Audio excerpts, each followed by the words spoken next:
Bora seguindo, hein? Parte 3, fatores e elementos do clima. Vamos brocar no Enem. Segura a onda, hein? Vou sumir. Vamos lá. Bart, tipos de chuvas. Pelo amor de Deus. Pô, professor, chuva forte, chuva fraca. Para com isso. Quando nós falamos de tipos de chuva, são 3 os tipos de chuvas.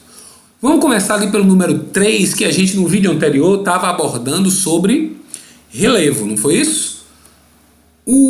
E falamos, obviamente, que era a chuva orográfica. Olha só, observe aí, olha a setinha, tá vendo? O ar quente e úmido vindo do mar encontrou a montanha. Não consegue furar, sobe, tá certo? Sobe. Vai encontrar com o ar frio. Esse choque térmico vai fazer o que, Bart? Chover. A área que está próxima do litoral vai ser a área de barlavento, a área mais úmida, com chuva, como mostra a imagem. A que está no reverso, observe, é a área de sotavento, sem chuva ou com índice pluviométrico muito menor. Bart, como é o nome desse tipo de chuva? É a chuva orográfica ou simplesmente chuva de relevo. Número 3, chuva orográfica ou chuva de relevo. O ar quente e úmido vindo do mar encontra a elevação, sobe, vai se chocar com o ar frio, choque térmico, provoca chuva. Área úmida, barla, área seca, sotavento. O tipo de chuva número 2, observe, o ar frio entrou em contato com o ar quente. Observe, esse contato foi um contato frontal. Essa chuva é muito comum aqui no litoral de Salvador, no litoral do Nordeste, no período do outono e inverno. O nome dessa chuva é a chuva frontal. Ó, Bart, e nessa chuva frontal aqui do outono e inverno, como é?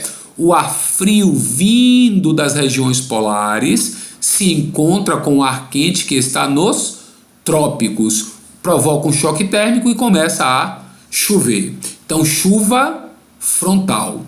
E o tipo de chuva número 1 é a chuva mais comum que existe, tá certo? É o próprio ciclo hidrológico, a evaporação, evapotranspiração. Ó, Bart, o ar quente sobe e vai encontrar com o ar frio, condensa e precipita, tá certo? Essa chuva é a chuva de convecção ou chuva convectiva. É o tipo de chuva mais comum do mundo e vai ser o tipo de chuva mais comum da área onde tem a maior floresta tropical do mundo, que é a floresta amazônica, onde tem o maior rio do mundo em volume d'água, que é o rio Amazonas. Então é o tipo de chuva mais comum da região norte do país, da região da floresta amazônica. Beleza? Segundo fator é a pressão atmosférica. A pressão atmosférica corresponde à força que o ar exerce sobre a Terra. Pode variar de 2 formas. Com relação à altitude, você observa aí, ó, olha a setinha. Quanto maior a altitude, ó, quanto maior a altitude, menor a quantidade de oxigênio, menor a quantidade de ar. Se menor a quantidade de ar, tem menos peso, vai ter menos pressão. A física diz que pelo fato de ter menor quantidade de ar, tem a menor coluna de ar, como você observa aqui na imagem. Quanto mais baixo for a altitude, maior a quantidade de oxigênio, mais peso, portanto pressão maior, maior a coluna de ar. Então, menor a altitude, mais pressão, porque mais oxigênio. Maior altitude, menor pressão, menos oxigênio. Aqui em cima, lembre, o ar é bastante o que, Bart? Rarefeito. A outra forma da variação da pressão diz respeito à questão da temperatura. Quanto mais perto do Equador, as moléculas de oxigênio estão mais afastadas. Se elas estão mais afastadas, elas vão exercer menor pressão, tá certo? E se elas estão nas regiões mais frias, elas ficam mais próximas umas às outras, portanto, maior pressão. beleza? Não dê vacilo. Perto do Equador, elevadas temperaturas, moléculas mais afastadas, portanto, menor pressão. Perto dos polos, menor temperatura, as moléculas mais próximas, portanto, maior pressão.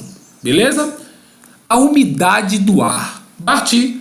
A umidade do ar corresponde ao quê? A quantidade de vapor d'água existente na Terra. Tá certo? Então, essa quantidade de vapor d'água existente na Terra, o que vai importar para a gente na questão é a umidade absoluta e a umidade relativa. Muito mais a umidade relativa. Há uns 2 ou 3 anos, o Enem cobrou uma questão de umidade relativa. Beleza? Então, a umidade absoluta corresponde ao peso em gramas do vapor d'água em relação a determinado volume de ar. Ou seja, traduzindo para a gente aqui, é o total de vapor d'água existente naquele momento. Isso é medido em gramas por metro cúbico. Isso não importa nas nossas provas. Agora, o que é a umidade relativa? A umidade relativa é, na verdade, a diferença entre a umidade absoluta e o ponto de saturação. É medida em percentagem. Se você diz assim, ó, Salvador tem uma umidade absoluta, uma umidade relativa de 85%. Segure a onda, leve seu guarda-chuva, porque o quê? Vai chover. Tá certo? Então estou perto de atingir o meu ponto de saturação, que é 100%. Tá certo? Então, é a diferença entre umidade absoluta e ponto de saturação. Vai começar a chover. Observe aqui, ó, locais com percentuais muito baixo significa dizer que você está num ambiente muito seco. E nesse ambiente muito seco, além de poder fazer mal e faz muito mal para a gente, tanto que é chamado de um estado crítico, estado de alerta, estado de atenção, pode provocar as chamadas queimadas naturais. E aí você tem a recomendação da OMS, né, com relação à sua atenção em ambientes muito secos, porque pode gerar todos esses efeitos que vocês estão vendo aí: irritação nos olhos, ressecamento de pele, sangramento pelo nariz, pode complicar as questões alérgicas de cada um, tá certo? Ó, Bart, e para finalizar esse videozinho, as correntes marítimas. Bart, o que é corrente marítima? A definição de correntes marítimas é essa que está aí no slide, são deslocamentos de massas de ar oceânicas geradas pela inércia de rotação do planeta e pelos ventos. O que é que acontece? Os livros utilizam mais uma definição que inclusive já caiu uma vez há muito tempo atrás na Baiana. Correntes marítimas são verdadeiros rios de águas salgadas com condições próprias de temperatura. Com condições próprias de temperatura, guarde isso na sua cabeça. Corrente marítima, ela pode ser ou quente ou fria. Ela vai ser quente se ela se originar no Equador. Ela vai ser fria se ela se originar nos polos. Agora, eu disse a vocês que ela tem a condição própria de temperatura, ou seja, se eu me originei no Equador, eu posso ir para os polos. Eu vou continuar o quê, Bart? Quente.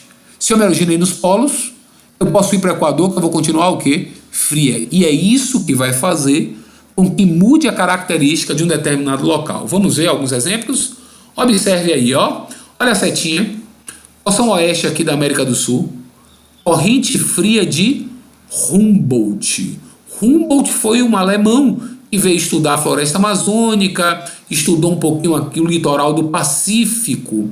Esse Humboldt, ele foi tomar um banho de mar e disse assim: rapaz, que água fria! Por que a água é fria se eu estou entre os trópicos? E foi perceber ali, estudar, e percebeu essa corrente marítima que ganhou o nome de corrente fria de Humboldt. Ô Bart, se ela é fria, facilita ou dificulta a evaporação da água? Dificulta. Se ela dificulta a evaporação da água, a região por onde ela passa, as proximidades continentais por onde ela passa, tende a ser seca. Nesse caso, vai ser tão seca, que vai formar um deserto. Bart, que deserto é esse aí que tem nessa região? O deserto do Atacama. Um outro detalhe importante, viu? Ela é responsável pela concentração piscosa nessa região. É uma área com uma grande quantidade de peixes, principalmente salmão, tá certo? Vocês sabem muito bem, vocês comem isso diariamente. O grande parte do salmão vendido aqui no Brasil é um salmão proveniente do Chile, beleza? Outro exemplo que nós temos aqui, ó, olha, observe aqui na África, corrente fria de Benguela. Essa corrente fria de Benguela passa no sudoeste africano. Bart, se ela é fria, facilita ou dificulta a evaporação? Dificulta. Portanto, vai formar um deserto. Ah, Saara, esqueça isso, pelo amor de Deus. Vai formar um deserto chamado deserto do Kalahari, também conhecido como deserto da Namíbia. O que contribui na formação do deserto do Saara é a corrente fria das Canárias, passando por aqui pelo noroeste, tá certo, do continente africano.